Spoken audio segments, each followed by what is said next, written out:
Don't you think your pet deserves a special treat without all those ingredients you can't pronounce? Your pet deserves the best source of ingredients. I agree. That's why Hound House Treats is established to give your pet the best all-natural handcrafted treats packed with flavor. Try our chicken, turkey, and our pink salmon jerky. These products are 100% natural and USDA certified. It's prepared without no added hormones or steroids, no growth-promoting antibiotics, no artificial ingredients, flavors, or preservatives. Grain-free. Don't cheat your dog nutrients. Treat your dog to a healthy snack at www.houndhousetreats. You are now tuned into 2111 Radio Show, hosted by our program director, Derrick Scott.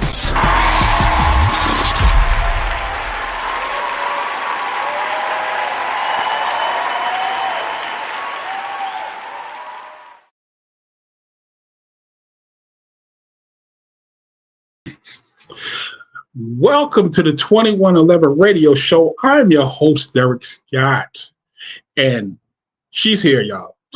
She's here. Taral Hicks is in the building. We're going to bring her in. We're going to get this chopping up right now. Check her out. Let me get her in here right now. Let's get this started. Hey. Hey. Hi, everyone. Hey. Listen, very honored to have you here. It's been, I've been very anxious to get this interview together, and you're here. So I delivered, y'all. I delivered. I'm here. What's up, everybody? Yeah. So just giving people a little background where you actually originally from. I am originally from the Bronx, New York. Shout out to New York. That's right. That's right. That's what I'm talking about. So Yes. Growing up in the Bronx, like I'm from New York, so I could pretty much know what you're about to say. So how was it growing up in the Bronx in that environment? Wow. Okay. So the Bronx was the jungle. So you had to have tough skin. So growing up in the Bronx, helped me to build my character, my tough girl character. But also, my family, we loved the environment of the Bronx, just the realness. We're very real people. We're gonna tell you like it is. We're not sugarcoating anything. Right. We just gonna give it to you like it is. So I'm made by the Bronx, I should say. The Bronx made me. No, listen, and there's nothing wrong with that. Like I said, I'm from Brooklyn, so I used to live in the Bronx, actually at East Tremont. Okay, So, know where that is. So Gun Hill, you wasn't too far from Gun Hill Road. Sure was not. Oh my goodness, yes. So you had to hold your own because anything could happen. You could get robbed. You couldn't act like sweet and timid in the Bronx. Everybody was tough. Especially as men. Oh hell, no, we gotta be tough. And it's crazy, but I love New York. I do. I'm in Orlando now, but I love New York. Oh my goodness. Yes. That's what made me really. Yeah. So concrete world. Now, exactly. So you started out real early. Yes. Real early. So what we're gonna do, we're gonna take it back. Okay. Real early. So tell me, matter of fact, I have a picture. Okay. I have some clips. I have clips and pictures. So we're gonna get with this one picture, and then you're gonna talk to me about this that's coming up. All right, here we go. So, Mama, I want to sing. Mama, I want to sing. Yeah. Yes. So I started with Mama I Want to Sing when I was about 12 years old. My sisters, Deatra and Miriam, was already in the show. And I was always with them, just tagging along, looking for something to do. I knew I was too young to be on the stage, but I was like, I have to be around this. And so I asked Miss Vi Higginson if I could just work there, if I could be an usher. And she said, yeah, why not? I mean, you're coming to every show anyway, so you might as well work. And I started working. And every time I went to the theater, I just saw myself on stage. I didn't see myself ushering anymore. And I just kept wishing and hoping and praying that I would get the opportunity to be up there. I knew that it would happen, but I didn't know that it was going to happen as early as it did for me because I was so young. I was 12. and everybody Wow. up there was 18 and older.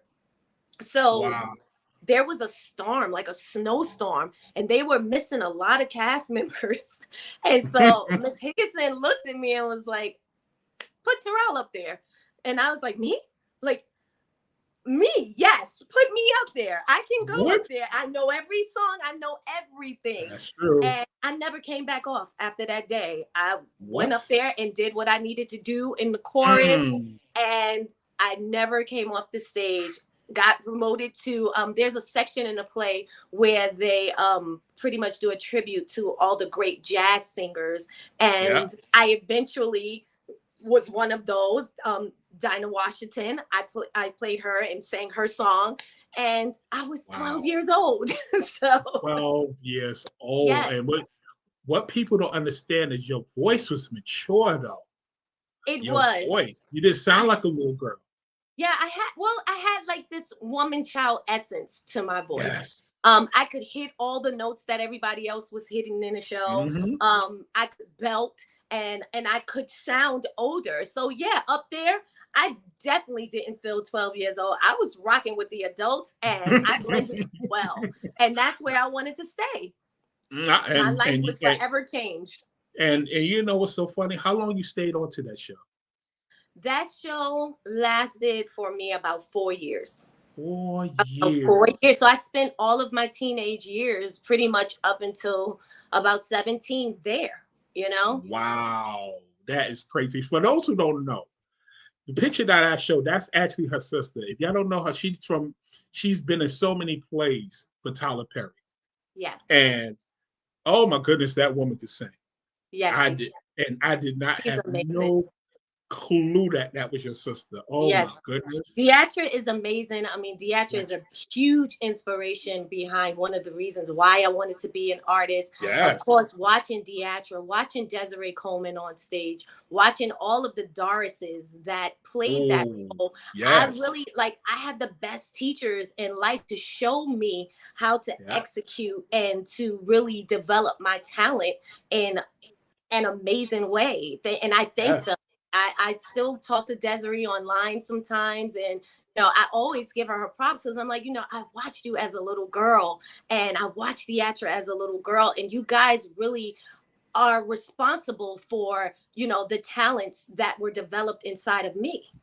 Yes, they had, and that's a beautiful thing. So, did your mother sing as well? Yes. My mother did sing. My mother sang. She played the piano. She played the organ. She was the choir director. She was the soloist. She was all of it. And my dad sings as well. So we come from a very musical.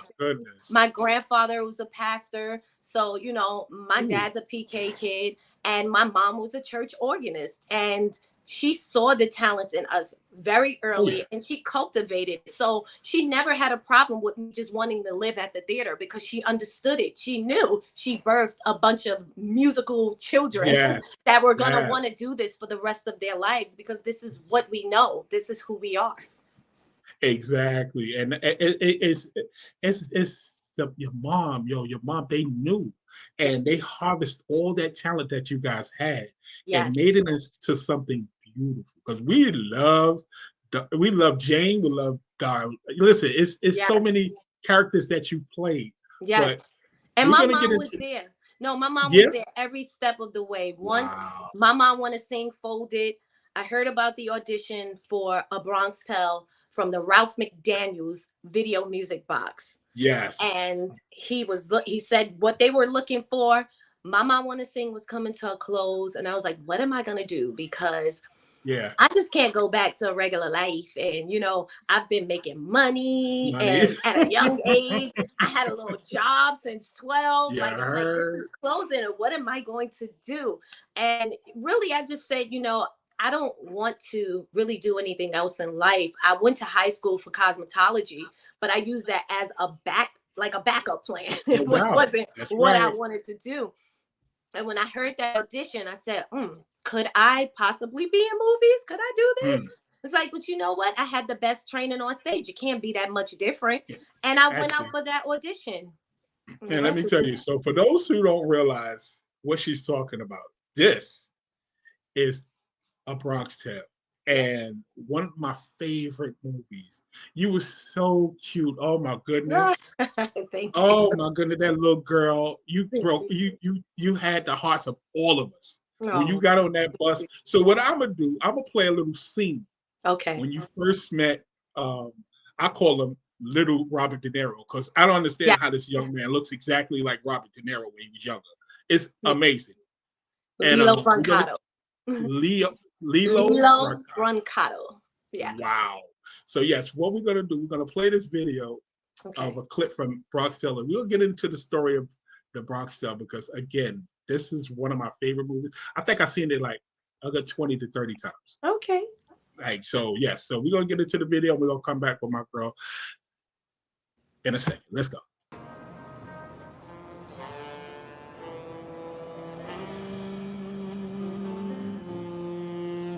Want to go to fights with me tomorrow night? Explain that. Roger. Roger. Huh? Hey, you listening to me? Lodro. Hey. Dad, why can't you call me C? Everybody calls me C. Because that was your grandfather's name, and that's the name that I gave you. That's why I can't call you C or whatever you want to call yourself. Want to go to fights tomorrow night? Can I let you know tomorrow? All right, I'll go. Don't say it like that. If you want to go, you go. I don't want to be twisting your arm, but you know.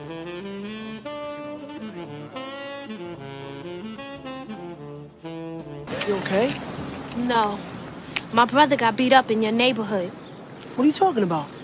Yesterday, some Italian guys beat up my brother in your neighborhood. So what's that have to do with me? Were you there? No, I wasn't there. Colojo, please don't lie to me. Jane, I'm telling you the truth. I wasn't there. We'll see who's lying. My brother's in the car. I told him I was going out with an Italian, so he came along. He recognized you and said you were the one that beat him up. You did that to his face. Jane, I didn't touch your brother. I swear to God. Believe me, I didn't touch him. Okay, we'll see. Wait!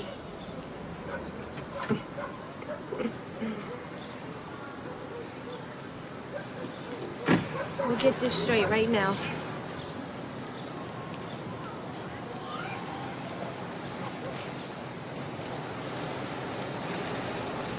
Yeah, that's him. That's him.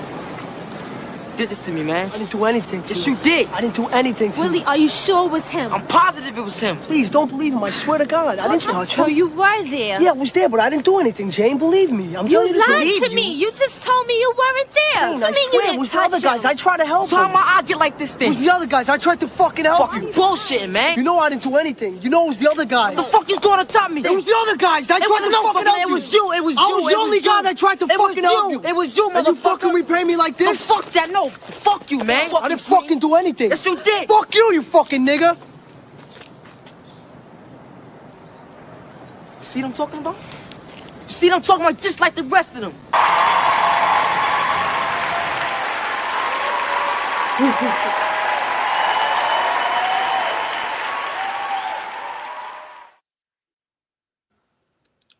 Yeah.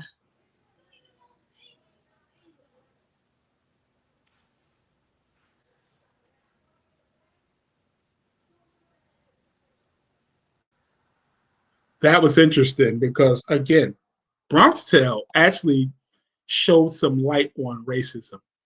You know, they showed Absolutely. it was two sides to every story and what's going on. Italian young man and a young black woman actually fell in love.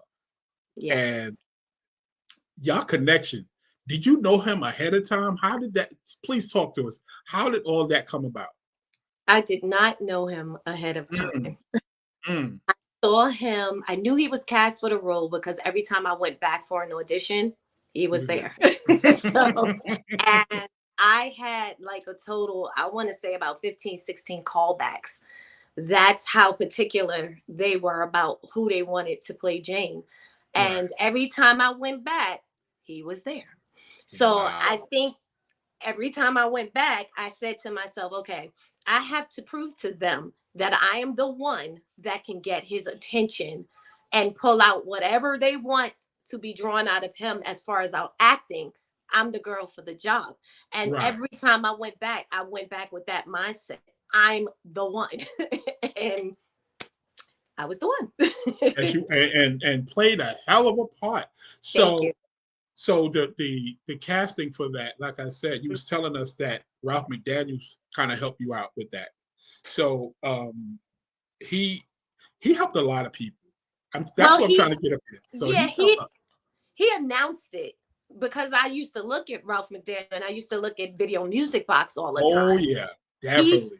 Back then, if you didn't have an agent, you really didn't know about these auditions going on. And I was coming again, fresh out of Mama I Want to Sing. That's all I knew. So by him telling everyone or just telling the public, that this audition was happening, that helped me out a lot because I was like, okay, I don't really have an agent, but whatever, I'm gonna go and rock this out. This is my first audition. That was my first audition ever for anything. What? Because think about it, I never auditioned for Mama I Want to Sing. Vi Higginson just threw me on stage. So that was my first audition ever. And because of him, and the announcement, I mean, that's where I heard about it from. So you're right. He did help a lot of us because he was letting us know about things that we didn't know about that was going on. And I didn't know about that. And so when I heard it, I was like, okay, I'm probably not going to get it, but I'm going to go down there anyway, because I feel like I have enough talent to be in this industry to, nail it. Yes, and you nailed it. You nailed it. Matter of fact, it was a little delay on my round of applause, but we definitely got to give you a damn round of applause for being here. Oh my goodness.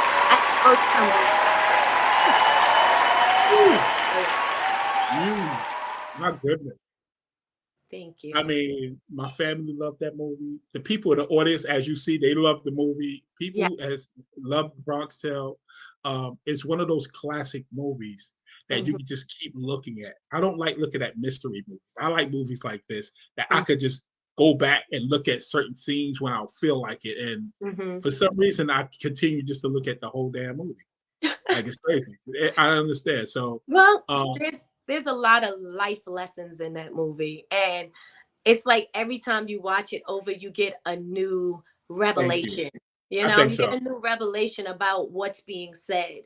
And they're timeless quotes. They're quotes that we will remember for a lifetime.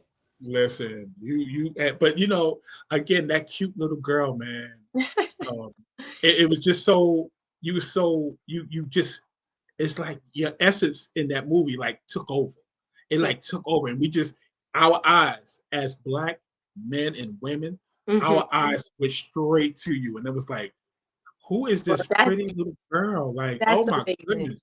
Yes, that's amazing. But again, I learned that stuff from being in the show and watching Deatra and Desiree and what they had to bring to the table. And I just kind of took that and made it my own.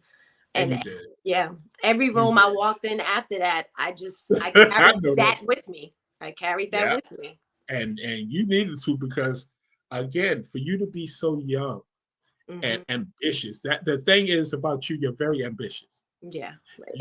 You taste the stage, the plays, and you had a job. You didn't have to have a summer job. That was your job on the stage. And then when it ended, it was like, I need some more of this. I need to get some more of this, because we all know you can sing. Let's keep it a buck, because y'all whoever had any doubts that she could sing, we're gonna find out tonight. I'm telling you right now. So what happens is that I like the ambition that you have, because a lot of these young up and coming actors and actresses, they tend to take social media for granted. They take their talents for granted, and they feel that they don't have to put in the work.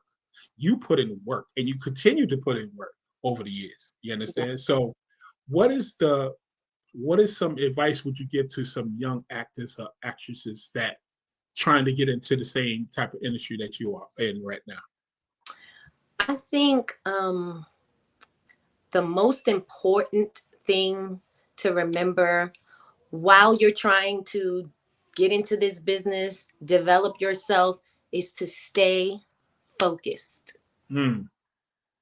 Do not get distracted by distractions. And that can be friends, hanging out, just doing things that's not really going to help your progression as far as where you're supposed to be going. If you're acting, then you should have an acting coach, and you should be seeing that acting coach at least twice a month to perfect what it is that you have. If you're acting, you should be putting on shows for yourself in the mirror so that you can perfect what it is that you have and what you're doing. Because while everybody is hanging out and having fun, you're working on your craft. And that at the end of the day is worth more than a little bit of pleasure time, so to say. You know, it's worth more than just, you know, concentrating on things that is not going to better your career and the choices that you make. You'll have time to play later. But when you're building yourself and you're growing, it's all about putting in that work. Period. Thank you so much. Listen, let me tell you something. That's beautiful. Thank you.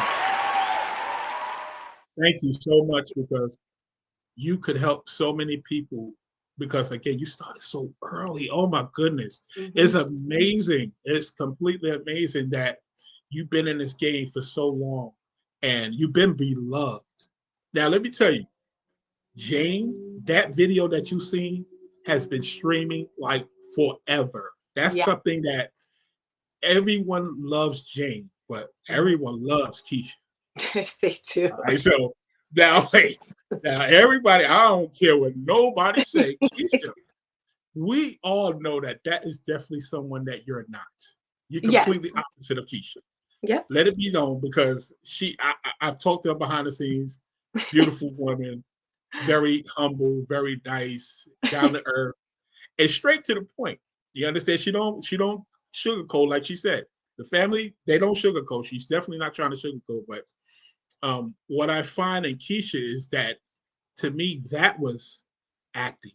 That was some real acting. So is it true that Hype Williams actually looked you up? He did. Hype reached out to me for Usher's Think of You video. And that was the start of working with him. And after that video came out and it was so successful, and you know, they played that all the time back in the day. All the time. I became like the it video girl. I went from I went from doing movies, and now the it video girl. And after that, he just stuck me in pretty much everything that he was working in. And then he came to me one day and was like, I'm getting ready to make a movie. And so I was like, okay, well, you know, what is it going to be about? And he was like, well, I mean, you know, this character I have, her name is Keisha. I was like, okay, let me read her. So I read the script and I was like, hey, this is a lot. Like, she's a lot. Like, I don't know if I could do this because, you know, she's doing a lot. And he was just like, he was like, well, I don't know. He's like, I'm telling you, Hicks, you know, you could pull this off. If anybody can pull this off, it's you. And so I went and I thought about it, and I was like, okay, Keisha, who is Keisha? Like you said, we from New York. We grew up in the Bronx. You're gonna find Keisha. Jane was more of the church girl. Jane really resembled my life, my everyday life, you know, who I really am. True. It was easy for me to play Jane. But when it came to Keisha, now Keisha was the girls that I looked at in the projects. She was the girl that, you know, I was like, okay, she got the drug dealer boyfriend.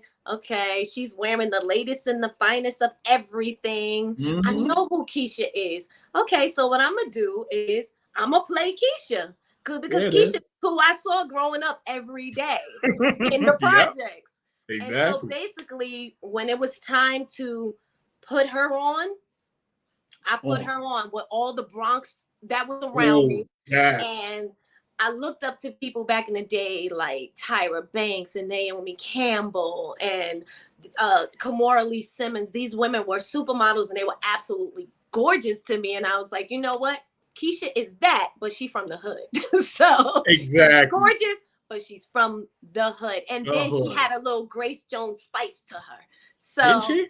I think so. I think there was a little Grace Jones spice, you know? Yeah. So, because she was like snappy with it, you know? No nonsense. She wasn't taking any bull from anybody. So I just kind of infused all those women along with the essence of what the Bronx girl is and all its fabulousness added to it.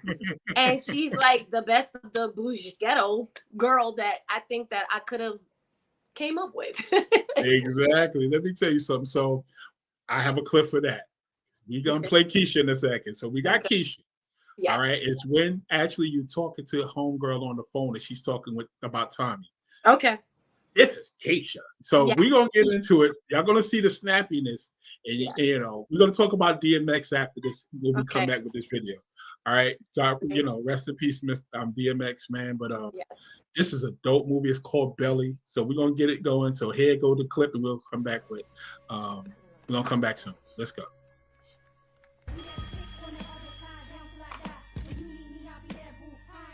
Hello, what's the deal? Yo, who is this? And who is this?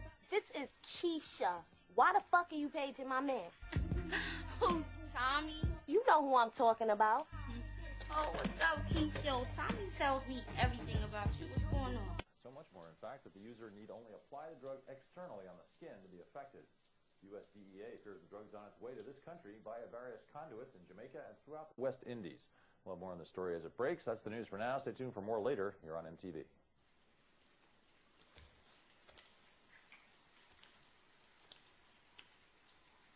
Cut the bullshit, alright? Are you fucking Tommy or what?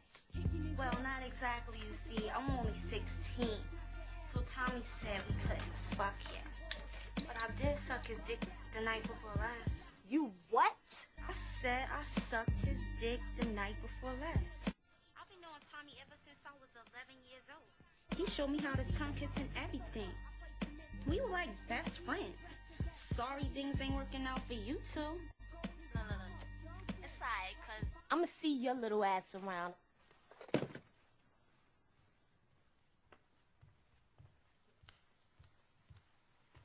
What the fuck is wrong with you? Nigga, I told you stop fucking with me. Look, Tommy, I just spoke to the girl. She not only told me she know you, but that she sucked your little black dingaling last night. So what you gotta say now, huh? Bitch is lying. Fuck you, alright? Fuck you.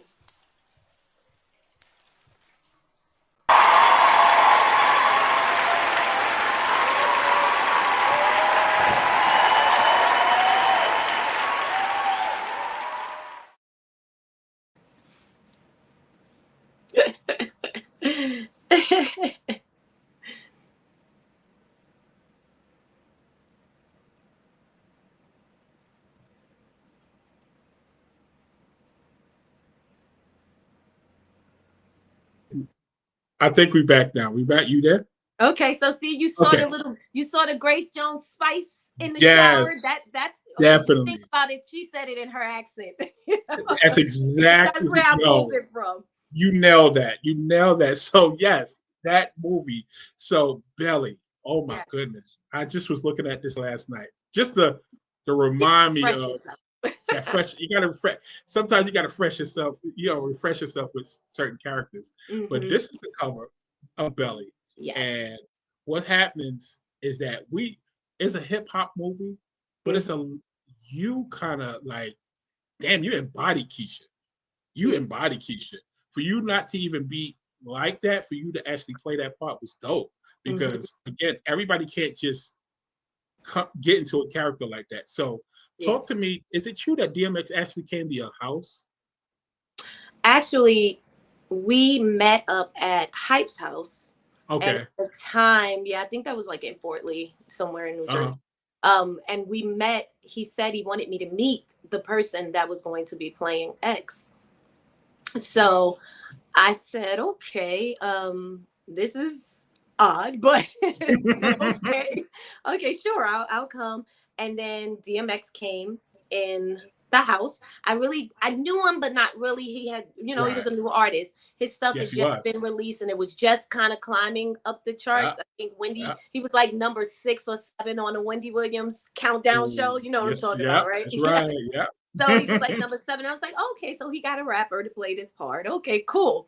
And he was like so cool. He was just like really excited to meet me. And I was like, okay, wow. Okay, he knows my race. He's like, yo, Bronx Tale, man, you that girl. Oh, man. Right. He was like, I'm like nervous. I'm like, I was like, oh, relax. I was like, you good. Like we here, we chilling. I was like, we about to really knock this out and make something magical happen. So he basically was like, all right. And that kind of calmed his nerves down. Then Hype pretty much was like, yeah, he's so nervous around you. And I was like, he's like, just like trying to make him feel a little comfortable. Like, you're really cool. Let him know you're cool peoples. And I was like, yeah, this is his first job. So I get it. He's seen me on the Bronx Tale. And, for him, he didn't really know me as a singer because I was singing then too. I was signed to Motown, but I hadn't released my record yet. So he just only knew me as the girl from A Bronx Tale, and he loved the movie. He told me that's in my top 5. Like, I love that movie. So he was just going like bananas. But once he calmed down and locked in, he went, learned the whole script, came back, knew everything, and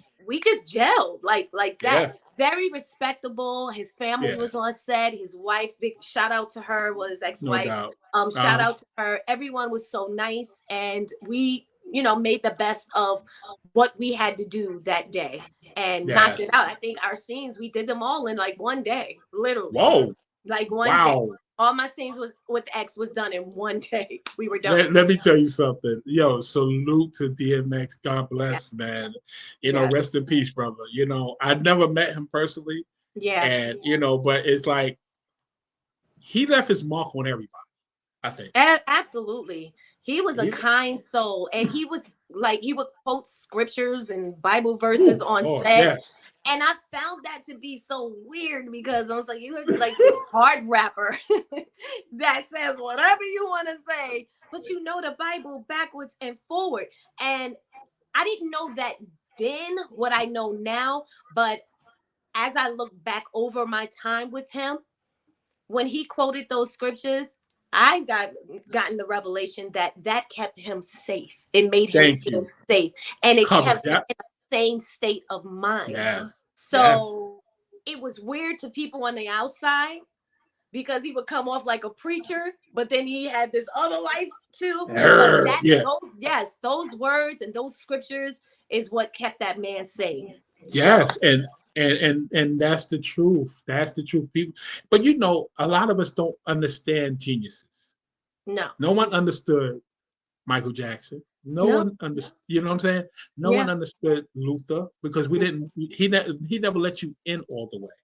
Yeah. You understand? We didn't know everything about Luther Vandross. We really didn't, but he was such a dope artist and he brought so much joy to everybody that he's this and he's that. We don't need to know that. As long as he can sing, we good. And as long as he because he can have those things and people be like, oh, he shouldn't do it, but it's not for y'all, it's for him. It's for him. And for him. Exactly. So, but I identified with it being that I grew up in church and I understood it. I understood that language. It was weird because at that time I wasn't going to church a lot. I was doing what I wanted to do. So it was just like I felt like it was a reminder for me too. And God was like, "Yeah, I'm here with you. You doing what you're doing, but I'm still here." And God will use whoever He wants to use to speak to you. Yes. And so in that moment for me, he was using X and X was quoting scriptures. And I'm like, okay, well, now we're going to go on set and cuss, but okay, I'll take it, whatever. Listen, let me tell you something. So it's only one part I didn't like. And I'm going to tell you something. Yeah, be honest. I told my wife, I said, how are you going to kill my favorite rapper, yo? Because he deserved it. Man. Yeah. Did you hear what he called me? Did you hear what he called Keisha on the phone? He deserved it. He was not playing. You killed Method Man. I'm sitting there going, wait. I did not know. I didn't expect that physicality from you. I really did. So it was a surprise. I love that scene. First of all, shout outs to Method Man. I recently did like a skate party in Brooklyn, and Method Man Roller Wave House actually is a skating rink, and they do pop-up shops. And so I wanted to do something celebrating Keisha's 25th, and I partnered with Roller Wave to do a skate party. And I reached out to Meth and I was like, hey, can you make me a video? And, just so I can, promote this thing. And he sent it to me right away. And what he had to say in it was, it just warmed my heart because for me as an artist, as an actress, the only thing I ever want to do when I leave a room is for someone to say she was professional, she knew her stuff, and she came ready to execute. And when she was done executing, she left. You know what I'm saying? Exactly. And that's exactly what he had to say about me, because there was so much going on in the 90s and everybody was just doing everything to get to the top of the ladder. And for me, one thing I stood on was that I was always going to keep my dignity. You know, no one was going to be saying they did this, that, and the other, or that I was doing this, that, and the other, because my mama raised me real well, and I had respect for myself. So if I came to work, that's what I was doing. I was doing my job, and then I was going home. So the fact that he put that out there and said I was a constant professional really, really touched me. And again, thanks to Meth for those kind words. Working with him was so much fun. And well, that was the first time I held a gun and they had to show me what to do with it. And I just tried to blow him away. And yo, I'm sitting there going, yo, she just killed Method Man. See, what people don't understand, back then, Method Man was Method Man. Yes. Right now, he's one of the best actors. Yeah, he's a megastar. Right, yes. You know what I'm saying? But back then, he was hot. Him, DMX, absolutely. The Def Jam family, all of that, Nas, all these guys was on top of their game in this movie. So to have a movie like this, it just, you know, it put so much emphasis on the quality of the actors that was surrounding that. And you as Keisha, damn. I couldn't even imagine nobody else as Keisha. I'm sorry, you know that. Thank you. Definitely know that. Well, I guess that's kind of how Hype saw it too. That's exactly what he told me. He said, I can't really see nobody else in this but you. You could do it. And so I just brought what I knew I needed to bring to the table to make her character successful. Now I'm gonna tell you something. Do you know your characters, the part with you and that young girl doing that part, do you know is over 1 million streams of different people doing that? Yes, it went viral. So goodness. For me, okay, this era and this time, it says a lot. And you know, I'm just gonna pat myself on the back, which I don't do often, but I'm learning to do that. Do it. That's right. I'm learning to be my own cheerleader, because to have done these movies in the 90s and they just keep being rebirthed in some kind of way. Between a Bronx Tale and Belly, they keep being rebirthed. And I'm like, you know, God, I did this so long ago. But you know what? God has a way of making old things new. And every time this thing resurfaces, it resurfaces in another brilliant way. And all I'm doing is just sitting down watching it resurface. But the fact that a Bronx Tale trends on TikTok, and the fact that Keisha and Belly and different scenes trend on TikTok, and I have so many girls that just really look up to the role as far as the skin tone, because back then it just was not a lot of darker women getting casted, doing things, you know, that showed us in the forefront of the limelight. Right. So to carry that torch, I'm holding it. I'm still holding it, but I'm also not afraid to pass it. You know what I'm saying? Because I've done what I needed to do in that time era. And now I'm looking forward to what God has for me moving forward. So that next 22-year-old that's holding that torch, girl, go for it. Do it. And do it the way. So we can continue to keep this movement going. That's right. Yeah. That's right. Wow. Yeah. Well said. Well said, man. You're a role model. I don't even know you know that, but you've been a role model for so many young kids. Thank you. I had so many people come up on our station and was like, Keisha this and Keisha that. And it's like, it's completely amazing when we got the interview and we started promoting it, how many people was so drawn to these scenes. And I'm sitting there going, well, because you know, you thinking, I wasn't doing this for long, so I'm thinking I was literally one of the only couple of people that actually looked at this movie like 20 times. Somebody hit me and said they see it a lot. KJ, this guy's in the building. He said, go look at it tonight. That's my guy. KJ said he's going to look at that movie tonight because it's one of those movies, like I said, I don't look at a lot of movies over, but that movie, certain movies I like to look at because it's like, it gives different meanings, like you said.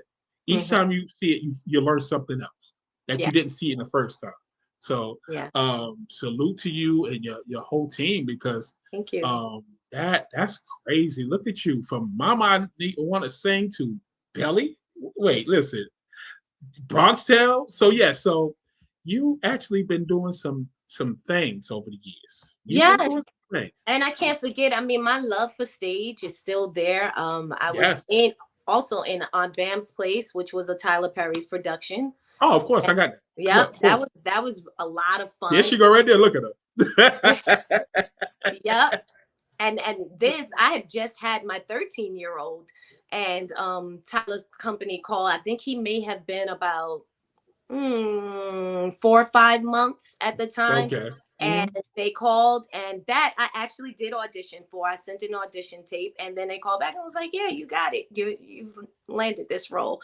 And from Tyler working with Deatra, he's another person that I just watch graduate into enormous success over time because Deatra was in one of his very first stage plays. So what was the name of the movie? Because she sang her ass off. I believe it was Family Reunion. I think it was Family Reunion. The husband wasn't treating her right. Oh my goodness, she sung this song that gave me chills. Oh my goodness. Oh, Deatra will make every hair on your whole body like stand up. That's just the type of singer she is. I call her the elite. She's in the elite. You know, there's only a few people that can do the elite singing, and that's like the people like Aretha and Patti LaBelle and Deatra and Anita. Like she fits right in there with those women. Thank you. So yes. I will always give my sister her props because she's phenomenal. She's phenomenal. Yes, she is. Yes, she is. And so now God blessed me with a little bit of that. I'm grateful. Let me tell you something. You ain't just got a little bit. No. Listen, y'all. Don't let her tell y'all that. She ain't got a little bit. She got a lot. So I'm gonna go to this. We're gonna get to this right now because this actually, I saw this, and your part was literally the only part I can remember. Hilarious. I'm sorry. So you was in this train station. I have a video clip of her singing. So what we're gonna do, we're gonna go to this video clip and listen to her below. Look, below, like really, she's phenomenal. Thank you. Train is moving. You can hear the train, but you hear her more. Unbelievable vocals, unbelievable range. So this is proving range in this movie. I couldn't believe it. So we're gonna get to that right now. Let me get over here and definitely get to this video. And then because they trying to give me problems, but we're not going for it. I'm going for it. No way. I'm not going for it. They think they slick. But we're gonna get through this. We're gonna definitely get through this. This thing is doing something wrong. Okay, so here go the clip right now. We're gonna come back. Real soon. Let's go. Let's get this clip going.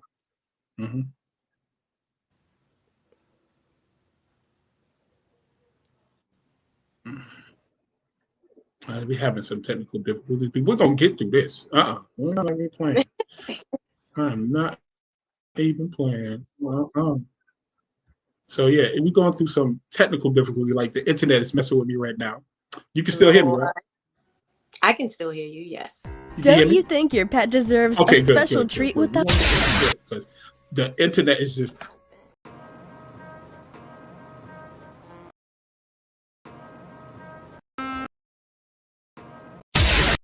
Don't you think your pet deserves?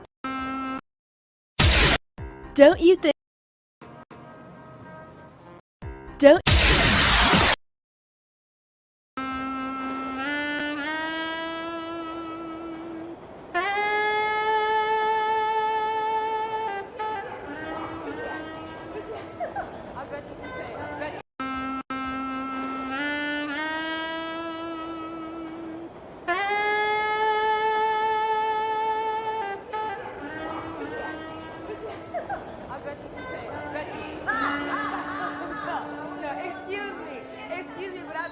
had my train pass ready, okay?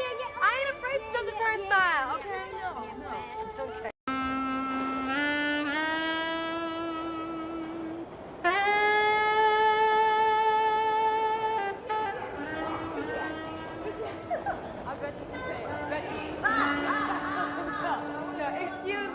Excuse me, but I've been had my train pass ready, okay?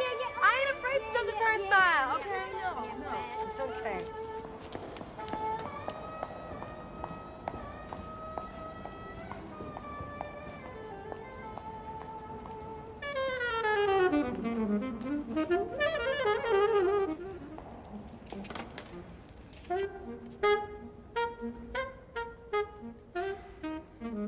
You gonna play that thing or what? This whole place smells like piss. How can you stand there eating that stuff? I'm into comfort foods. Someone at this hospital has got to put this phone next to my mother's bed. I'm trapped in the subway. I don't have cab fare. Look, I need to speak with my mother before it's too late. What you getting in this thing? Chill. One after another, please. Listen, I don't want any trouble. You want something, take it and go home. Stupid magazine.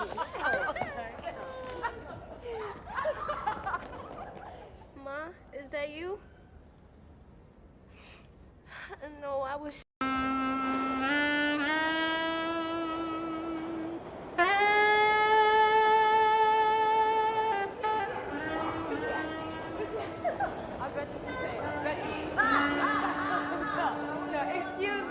Excuse me, but I've been had my train pass ready, okay? I ain't afraid to jump the turnstile, okay? No, it's okay.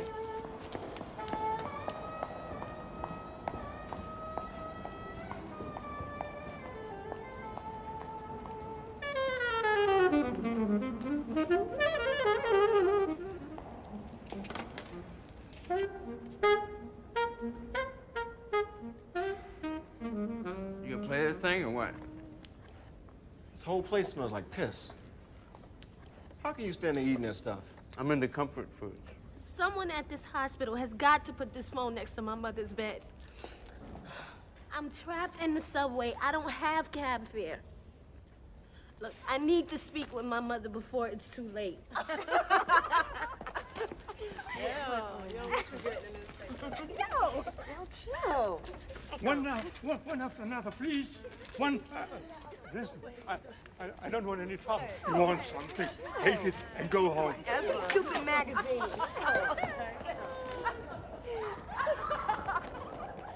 Ma, is that you? No, I wish I was there too.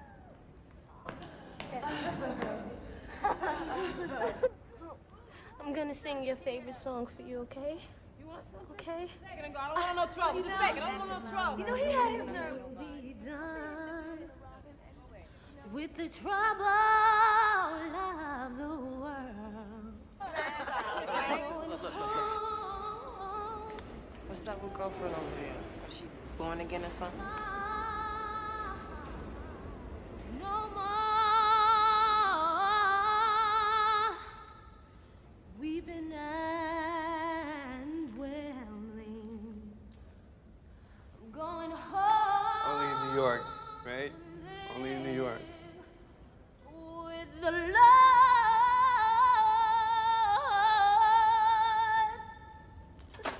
I want to see my mother. Oh, no, she's not crazy.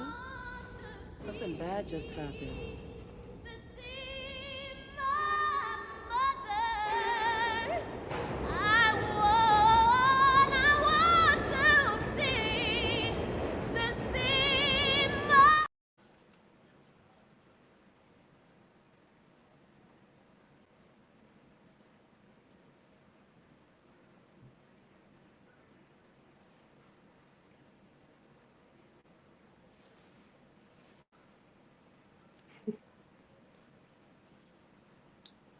Let me tell you something. Hold on. So let me explain what just happened. I don't know how long that was going, but I actually lost the whole show just now. Oh wow. And I was sitting there waving, and I'm sitting there. She don't even see me or nothing, and I lost everything. And it just came back. Like we literally just came back. Oh wow. But we caught it. So for those who heard that, again, everybody stayed. By the way, unbelievable. Thank you everybody for staying because we actually went out of tune for a quick second. So that series, how did that come about? How did you audition for that? Actually, I did not audition for that. I just got a phone call and they said, okay, Rosie Perez is going to be a part of this series called Subway Stories. And they reached out to my mom actually and was like, well, we heard Taral sing. We've already seen her on the Bronx Tale. We know we love her acting. Would she be able to come down and do this part? You know, it's shooting tomorrow. Wow. So my mother was like, tomorrow. Okay, let me speak to her and tell her what it's about. By the way, what do you want her to sing? Let me see if she's interested. And they told her, she came to me, she said, well, they have this part, Rosie Perez, all she had to do was say Rosie Perez was a part of it. I was like, oh yeah, sure. Yeah, that's the role I need to be doing. Rosie Perez, because Rosie was big back then. So yeah, she was. I said, okay, what am I singing? She said, a song called Soon by Mahalia Jackson. So I said, all right, let me dig it up. Let me look for it. Did my research, found it. And I was like, okay, well, her voice is like real girthy and heavy. It is. Yeah. And my voice is like real soft and sweet. I don't really know if I can pull off that, you know, what they're looking for, because I don't have that your auntie's singing church voice. Exactly. Like, you know. So when I spoke to the producer, she was like, well, it's really more so for the words that we want the song because it matches the scene. And we don't really want you to sing it like Mahalia. Sing it how you would sing it. Exactly. And so basically, I said, well, are there going to be musicians? And she was like, no, you're going to be just singing it, you know, on your own, a cappella. And so, yeah, when I got to that part, I prayed and I said, God, whatever you want to come out of my mouth, let that be what comes out. And that was what was born. And yes, and boy, if anybody ever thought about range, mind you, that was that train really coming by? It was coming by. It definitely was. And I think after I shot the scene, I never knew that the saxophone player would be playing over it. And at the time, he was a famous saxophone player. And when I saw it in a hole, I was like, oh, there is music. And they said, no, we got Kenny because you just sound so wonderful. We saw this element to it. And we just threw that in there to make it more real, because you do have a lot of saxophone players that'll play in the subway just for change, yes, they do. Whatever. And so they said it just made it that more real. So I was like, whoa, I loved it. Whatever you did, I loved it. It was great. Thank you. It's a beautiful moment. Thank you. And how the kids and that was playing, everybody just stopped. Yeah. And you tend to have that effect on people when you do sing. And you know it. Yeah. You know it because it's like when this music, when you came out with Silly, for instance, ain't nobody could pull that off but you. I'm sorry. Denise Williams, her range is so high. She has such a great voice. But the way you did it your way. You didn't try to sound like her. Just like this Mahalia Jackson redo. You did it your way. Your arrangement was beautiful. Thank you. That's professionalism, yo. That's that being on that stage singing your heart out, listening to your sister, getting it in. You know, and I have to also credit one more person who he's not here anymore. Rest in peace. But I don't know if you know Ron Grant. Ron Grant used to host Chaz and Wilson's back in the day. Oh wow! It was an open mic forum, and then he left there and went to the underground. He went to Blue Angel. So Ron was also in Mama Wanna Sing. And I didn't even know that. Yes, once Mama Wanna Sing closed, Ron started doing the open mic thing. So as far as the the Mahalia Jackson, as far as singing it, wasn't a challenge for me because I had been going to the open mic spot and getting my, my singing on. No doubt. That wasn't a challenge for me. Vocally, my only concern was that I didn't sound like her, and if they were gonna like what I had to bring. And it worked out because I just tried to make it my own. But Ron Grant is, he's a genius when it comes to live singing, live performance, and I was able to learn a lot from him as well. And he's no longer with us, but I'm doing a show at City Winery on the 30th, and I get to kind of tribute him and bring to life some of what he's imparted into us live performers. No doubt, no doubt. That's beautiful. Yeah. And before we get to that, because I know you got a show, I have a poster for that, and I want everybody to at least try to get to this performance that you're about to have on the 30th. Yes, it's on the 30th. I have one. You have this movie called Gaslight. Yes, Gaslight. Gaslight is on the All Black channel, correct? Yes. It just released there. Released. Mm-hmm. Just released. I just saw it. I just purchased the app. Okay. I will be looking at it tonight. But I have the trailer. The trailer is sick. If y'all need, I'm about to play this trailer right now. If they don't mess with me, and we're gonna get back with her in a second. But let's see if they're gonna let us get this trailer off because it's amazing. I'm looking at it tonight straight. As soon as I finish this interview, we're going in the living room and looking at this. This is crazy. So check this out. Y'all. Awesome. All right. Let's see. Can I get this off? Because they've been messing with me all night. Let's go. Don't settle for anything less. Please. After liquidation, consolidations, insurances, and taxes, this is what you'll receive. I just feel alone sometimes. What you're feeling is common after a long stay in a hospital. It may take some time for you to find yourself again. Normally I'd make a call, send an email, making sure you're aware, but there's been more of the same activity, this time totaling $75,000. There's been withdrawals of $50,000 and $75,000? And you think that was me? Something's not right with her. I mentioned your husband. She became unraveled. You don't want to know what I think about you. Oh, I know exactly how you feel about me. You're not gonna make me think I'm crazy. Oh, you're not crazy. Don't talk to her about your husband. She's a professional. She may be actively trying to destroy everything that you've built. We've received a call asking about the protocol if you're no longer mentally fit to manage your finances. You stay away from her husband. Is this about work or my finance? I didn't kill anybody. I didn't kill my wife.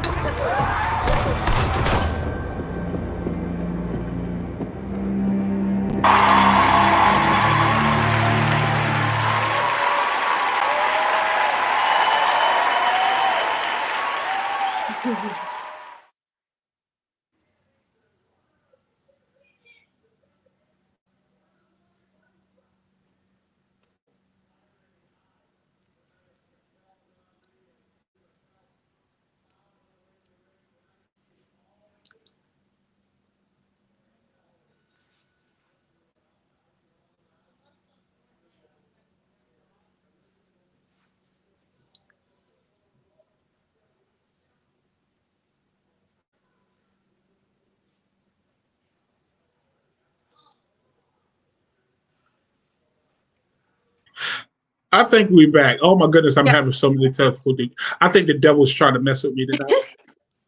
I really do. Get out of here, devil. Get out of here, devil. Let's brush him off. Like, come on now. We're gonna get through this. We're gonna get through this. Now, that is such an interesting movie because this is different. Yes. This is a different part. This is a different part. It's very intense. Mm-hmm. And it looks like you're the tough one in the group. And you're telling her, stop talking to that lady about your husband because she got some evil intentions, which as she if you look at her, you can see. Mm-hmm. I didn't see this movie, but you can see looking at this doctor, this psychiatrist, she got some evil intentions going. So I'm gonna definitely check that out. So talk to us about Gaslight. Gaslight was a lot of fun to work on. It was directed by Harold Jackson. Mm-hmm. And Milan Perez. She's amazing. She's an amazing actress. Brave is also an artist. I don't know if you guys remember who Brave is, but she's also an artist. And she was phenomenal. Like you said, you could see it on her that she had the evil intention. Like, she brought it. And I had a lot of fun working on that character. I was a supporting character, and basically that friend that's nudging her, like, look, I'm the real one. All of these around you are the fake ones. And you know how friends do. I don't want to give too much of the movie away because you guys haven't seen it. You're going to stream it tonight. Yes, but you know how friends do. You know, they don't really want to believe the people around them sometimes because it's familiar. You know what I mean? So she's just like, look, I know I'm your girl, but I would never lie to you, and you need to trust me. So she just brought that good friend energy, you know, that, you know, her friend wasn't really accepting, but she had to prove herself, and you'll see what happens. Yes, we're definitely gonna see what happens tonight. I'm telling you, I'm gonna get us to the people for them to edit, you know, a couple of clips, and we're gonna put it on social media. But we're definitely gonna look at this tonight. Might as well get the popcorn ready because it's very intense. I love intense movies. I love movies. It's a great watch. I'm very proud of that film, and I'm proud of my work in that as well. Yes. Yeah. So now we're gonna put this up now. Okay. I'm gonna put this up because y'all definitely need to check her out. So talk to us about this event, please. Okay, this event is A Night with Taral Hicks and Friends. It's presented by Mr. Man Frisbee, who does a monthly jam session with the City Winery every month. And so he wanted to present something where he's bringing in artists that you guys don't know we sing one, or we're kind of like the underdogs in the business. And he's like, I'm tired of that. You guys need to get out and sing. And so he asked me if I was interested in doing a set there. And I thought about it, and I was like, you know what? I'm ready to sing again. So yes, I will be there with my band and my singer friends and my musical family. And we're going to light City Winery up on June 30th in Philadelphia. So if you are in that area, come out and see us and support us. We promise you the tickets are only $30, and it's going to be worth every dollar that you spend. I'm giving tribute to a lot of our artists, our precious artists that have given us amazing music over the years. So we're closing out Black Music Month with, you know, a lot of covers of songs that we love and adore. People are celebrating their birthdays, and we're going to have a really good time. And I'm excited to be back on stage doing what I love to do, my first love. So for those of you who don't know, come out and you're going to find out. You're going to get the Taral Hicks and Friends experience. It's going to be a good time. Ooh, I know that's right, because if you're gonna sing Silly, of course, Silly is worth it. Oh man, I love that song. Oh love, stop making a fool of me. Ooh, that's what I'm talking about. That's what I'm talking about. Y'all heard it here. And look, I know you had Bobby Storm on recently, but Bobby Storm will actually be there on Monday. Yes, she's going to be there on Monday. So you guys support Bobby too. Just support us artists in general. You know, we're out here working hard to bring you guys quality entertainment. And thank you. Don't let us come to your city and you don't support us. Come on now. So you know what I'm saying? Philly, come check me out on Friday and then turn back around and check out Bobby Storm, because she's amazing. She's an amazing talent, and I wish her the best. Yes, she is. It's such a cool spirit. Oh my goodness. Yes. You know, it's funny that I had you guys kind of back to back in a way. You did. And I feel the energy with both of y'all. The same positive energy. That aura is just infectious. It's a beautiful thing to have you here, and I'm very honored to have you here. You don't understand. And the devil has been trying to mess with me all night. Like I can't understand this, but he don't understand that God has my back every time, because he brought me back. He brought us back. He allowed us. You know what I'm saying? So it's a crazy thing, but you're such a great spirit, and We really enjoy everything that you've done, and we'll continue to enjoy everything that you do. So, are you working on any new music? Because everybody's in the audience asking. So, I Yes, definitely want to know.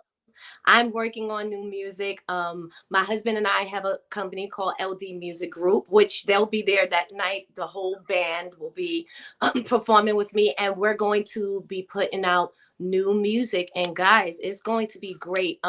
My whole thing now for my musical career is I just want to inspire people. I want to uplift people, and so that's what my music is going to be. If you're having a down day, you're gonna put my music on, and that thing is gonna lift you up. And I know that's that's right. what I'm about. That's just what I'm about. I feel like that's what people need, especially coming out of pandemic when life was so hard and people were losing their jobs. And now everybody is trying to figure out how to just get their lives back. And when you're in a position like that, you need to hear something that's going to feed your Thank you. energy and give Yes. you the strength to keep persevering, to keep pushing for your goals, to keep believing in yourself. And that's what my music, that's the impact I want my music moving forward to have on people. Wow. Let me tell you something. You've been getting a lot of hand claps tonight. I understand. You've been getting a lot of ovations because, listen, I'm telling you, and you're not meaning to do it, but it's a lot of dope sound bites from this interview. It's a lot of positive energy. It's a lot of positive messages, especially the one you was talking about with the independent people that's trying to get in the industry. Mm-hmm. That's going to be in our shorts. I'm putting that in the shorts on all our platforms because that part, it can help somebody. And that the thing I noticed about you is you want to help. Yes. You want to make a difference in somebody's life.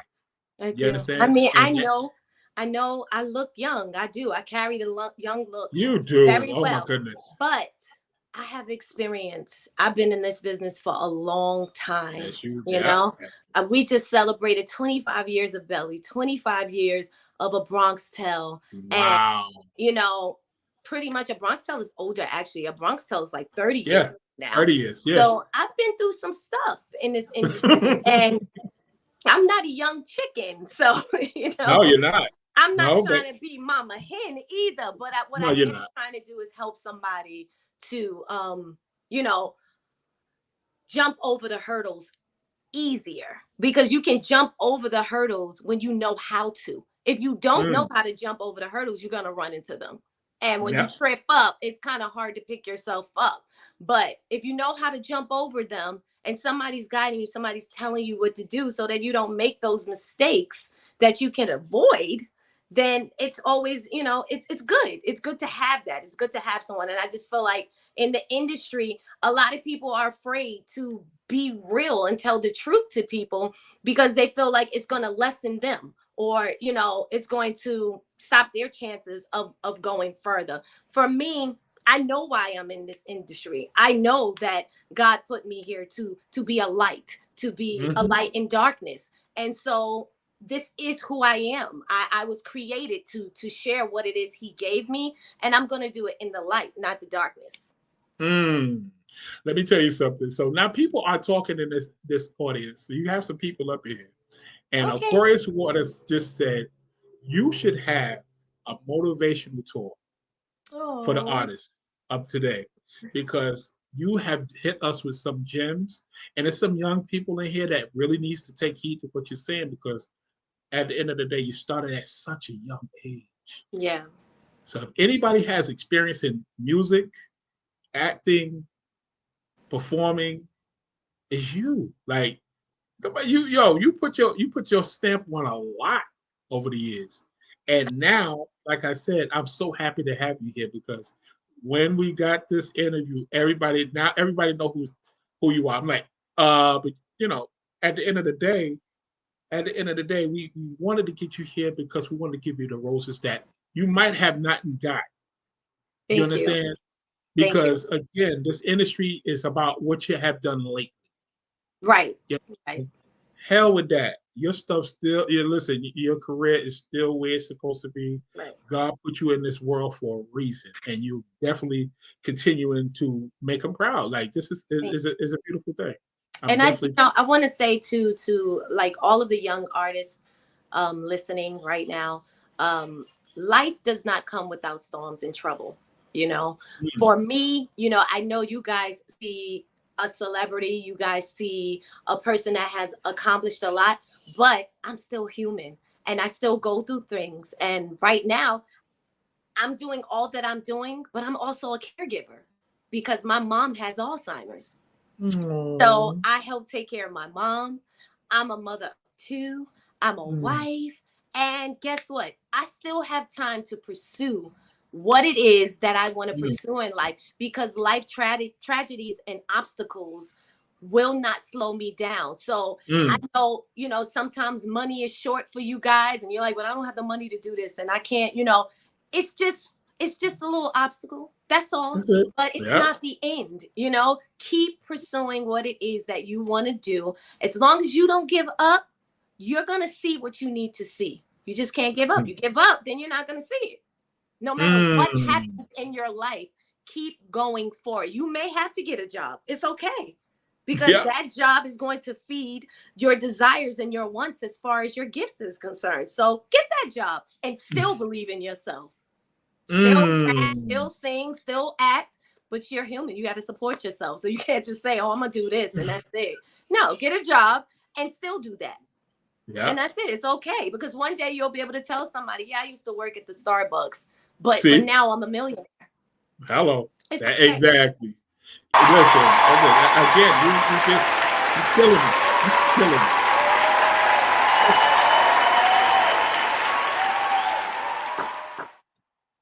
Beautiful. Yeah, I'm telling you, you got so many gems in here, and we're gonna definitely edit a lot of this stuff. You're gonna start seeing it a lot because TikTok. We're gonna be on right now. We're on YouTube, Facebook, and Twitter, like live right now.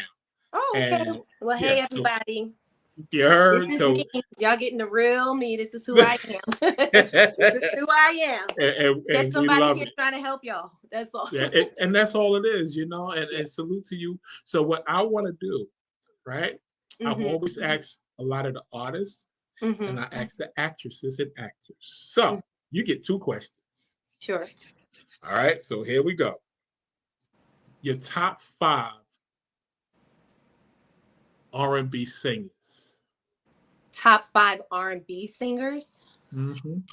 Okay. Male or female? It doesn't matter if it's past or present. No, it doesn't.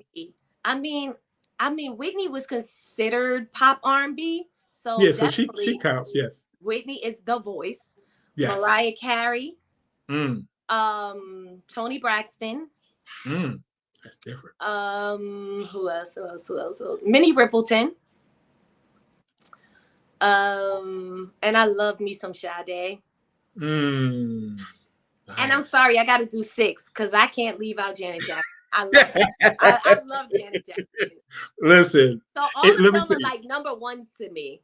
Yes. So basically, now I knew that.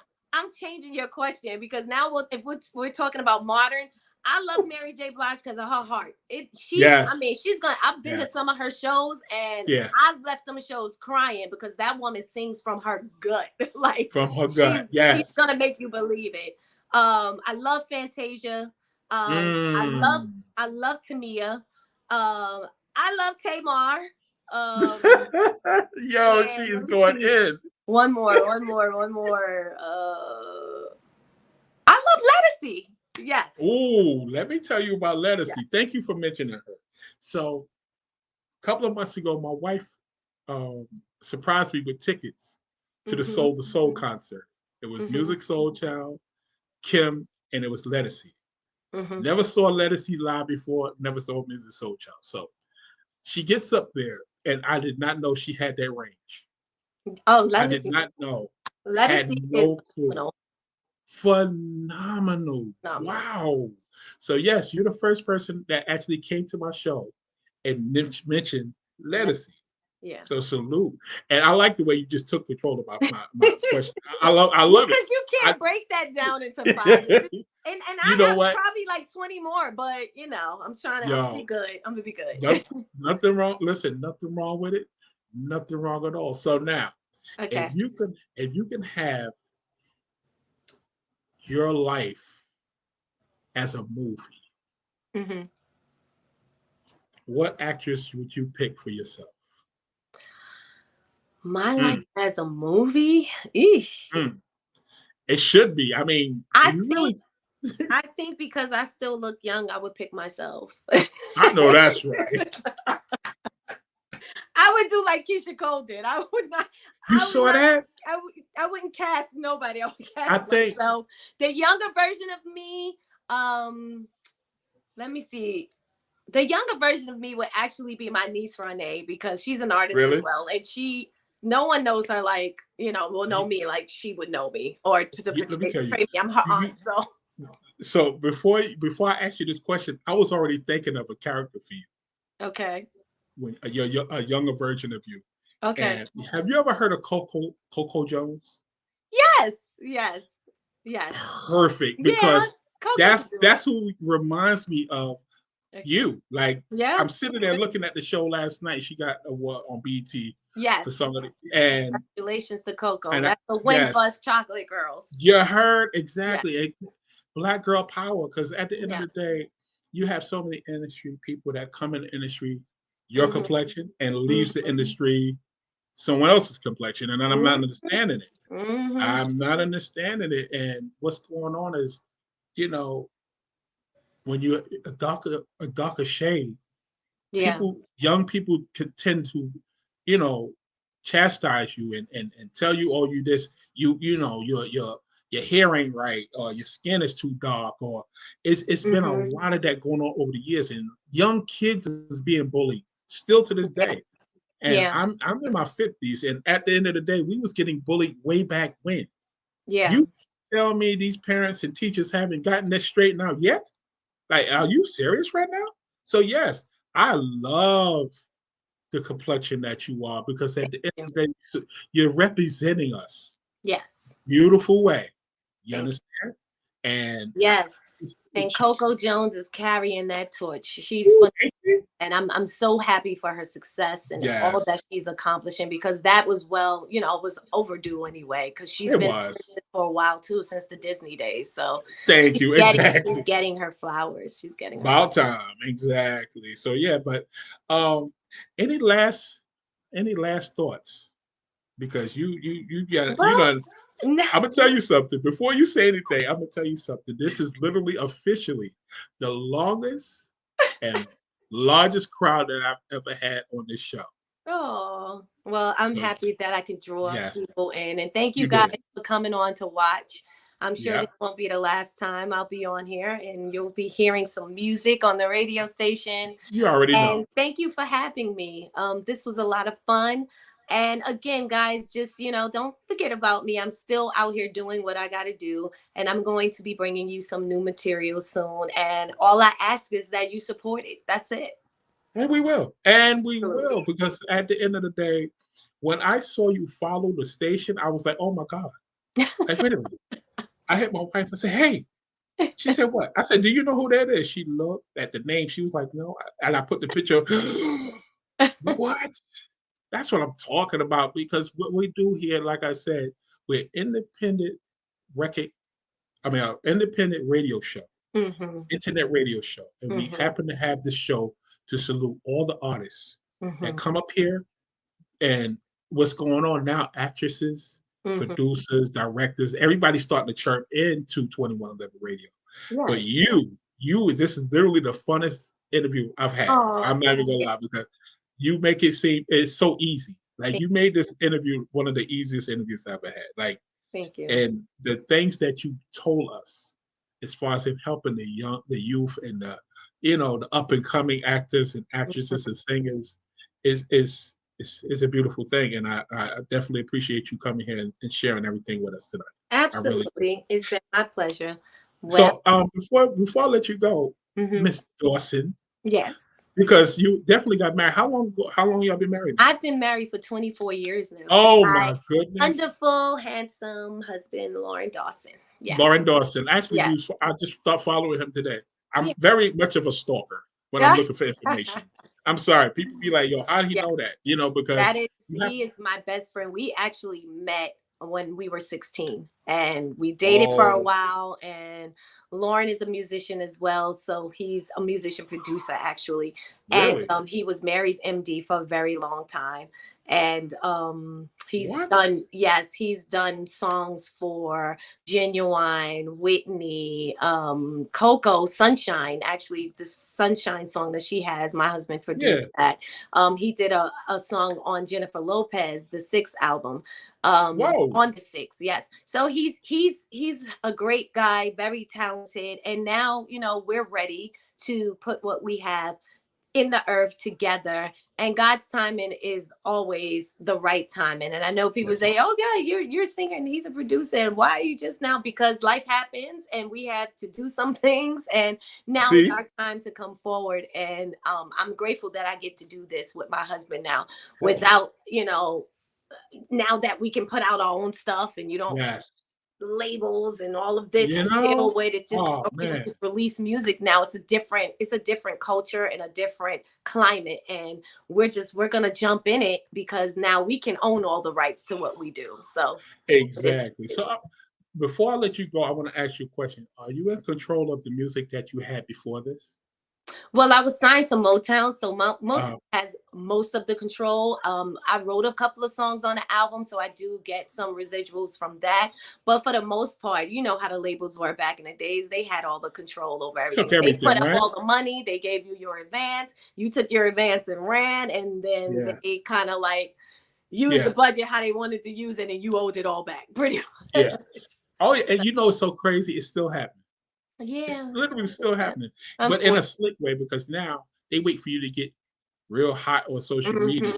Because I have this saying for 2111 radio. On 2111 radio, if you listen to my station, we play the talented people. We don't play the popular people. Got you. But that's what it's about today. Today, you know, about the popular people. It's not right. It's not built on how much talent you have. It's built on your popularity and how many followers you have, and you know. It's shifted a lot, but it's okay. You know, I feel that whatever doors is meant to open for you, God opens those doors, and when He opens them, no man can shut them. So I just pray over our lives and, you know, walk through the given doors that He's given me. Hello, there you go. Yeah. Thank you so much, and thanks everybody for coming through, y'all. I mean, okay, hold on. What was that? I know y'all heard that. Like, what the hell's going on outside? Anyway. Thanks for everybody for showing up tonight. It's been a pleasure having you. Yes. I want to talk to you in the back real quick. Don't go nowhere. Okay. You know, that's another part of this that they don't know. I actually talk to everybody in the back. But y'all have a good night, and thank you so much. Y'all have a good night, and we'll definitely see y'all soon. So bye. Yes. Bye. Definitely.